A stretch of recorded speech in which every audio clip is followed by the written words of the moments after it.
Halo, assalamualaikum warahmatullahi wabarakatuh. Teman-teman semuanya, sepertinya ini Rekom PDP bakal jatuh kepada Puan Maharani. Karena kenapa? Setelah saya analisis, kita tahu bahwa Puan Maharani adalah satu-satunya terah Soekarno yang dia eksis di politik dan kemudian eksis di partai berlogo moncong putih, yaitu PDI Perjuangan. Kenapa kemudian Megawati harus menyerahkan rekomendasi kepada Puan sebagai capres? Ya, ini untuk menjaga terah Soekarno agar tetap menjadi orang nomor satu di PDIP. Kita tahu bahwa Ibu Mega sendiri, dia usianya sudah tidak lagi muda. Ya, semoga panjang umur lah. Kita tidak tahu usia orang sampai berapa ya. Tapi yang menjadi catatan, seandainya Megawati memberikan rekomendasinya kepada Ganjar Pranowo, ini akan menjadi dilema sendiri bagi terah Soekarno, yang juga bakal menjadi ancaman kalau kemudian suatu waktu, misalkan ketika Rapimnas,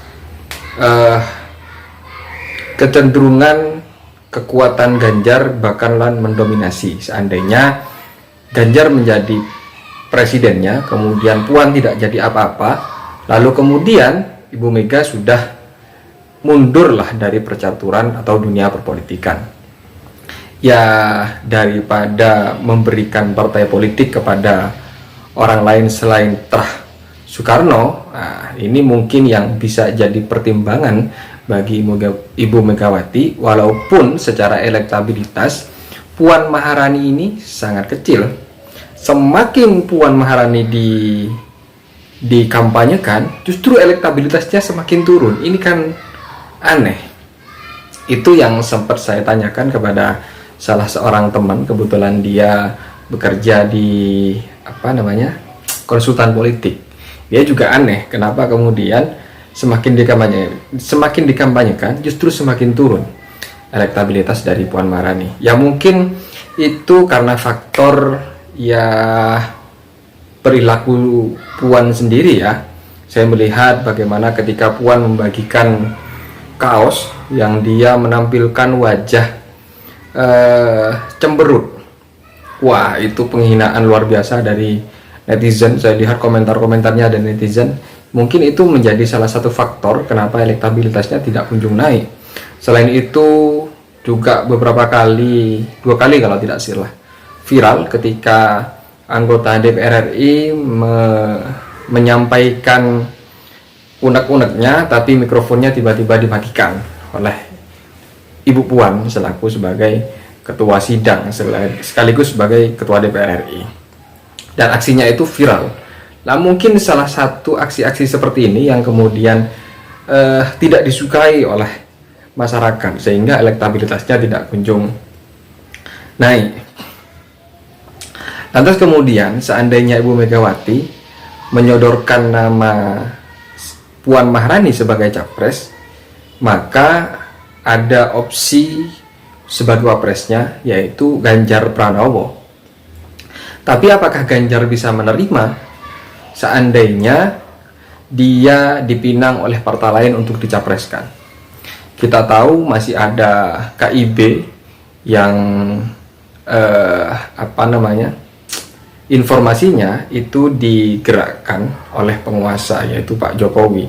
Pak Jokowi diberikan kesempatan untuk memilih capres siapa yang bakalan diusung oleh KIB, Koalisi Indonesia Bersatu, yang diantaranya Golkar, ada PAN, terus kemudian ada P3. Lah, seandainya Ganjar tidak mau dijadikan cawapres, ya harus maju sebagai capres, karena mungkin pertimbangannya Pak Jokowi, siapa lagi yang bakal meneruskan legasinya kalau dia tidak memasang orang sebagai penerusnya. Ya, seperti banyak yang sudah diberikan sinyal oleh Pak Jokowi bahwa calon yang ideal itu harus berkerut, terus kemudian rambutnya keriput.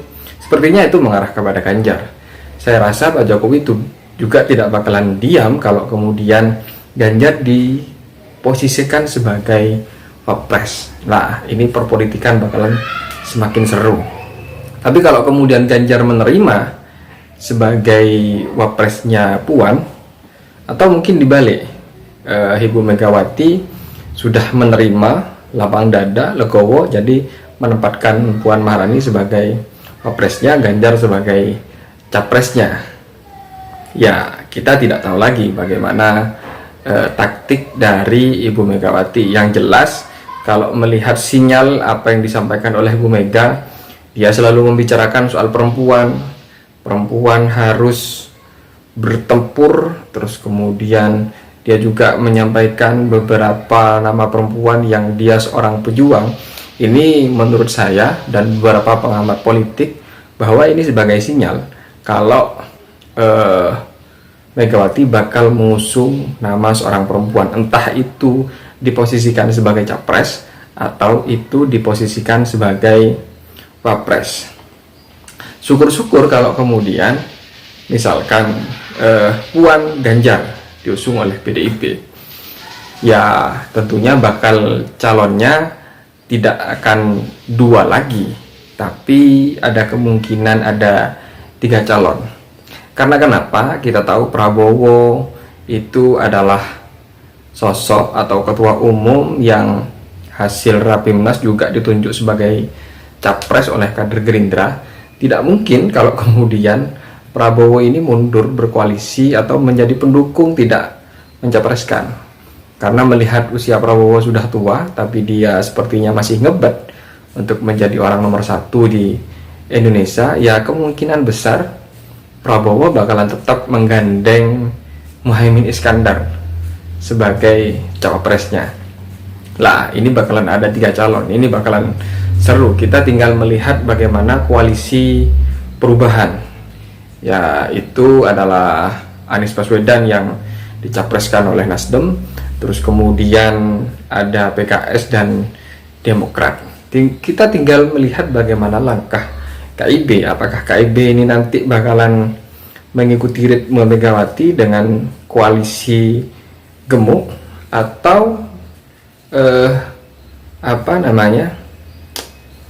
tinggal melihat langkah Pak Jokowi. Kalau langkah Jokowi ini pro terhadap Pak Prabowo karena mungkin masih bisa dinegosiasi, sementara Ganjar tidak bisa dilobi, atau Ganjar lebih menurut kepada ketua umumnya daripada kata-kata penguasa, maka sepertinya KIB bakal merapat kepada Gerindra dan PKB atau PDI. Nah, kita lihat nanti. Ini pemilu masih bulan Februari, coblosannya kalau tidak salah tanggal 14 Februari, tepat hari Valentine. Nah, ini dalam 1 tahun ini memang sekarang ini sudah tahun politik, dan partai politik sudah memanaskan mesinnya. Para pendukung sudah mulai bersorak-sorak, mulai ramai di media sosial. Bahkan Sandiaga Uno yang juga ngebet sebagai capres, teman Sandi sudah terlihat membagi-bagikan sembako untuk meningkatkan elektabilitas dari Sandi. Dan banyak lagi calon-calon lain yang masih ngebet, Erick Thohir, terus kemudian Erlangga. Ini semuanya tidak tinggal diam, mereka terus berjalan, masih mencari peluang kira-kira dia layak tidak untuk mencalonkan diri. Ya, kita lihat saja. Bagaimana menurut teman-teman? Apakah Ganjar atau Puan Maharani sebagai capres dari PDIP? Sekian dari saya. Assalamualaikum warahmatullahi wabarakatuh.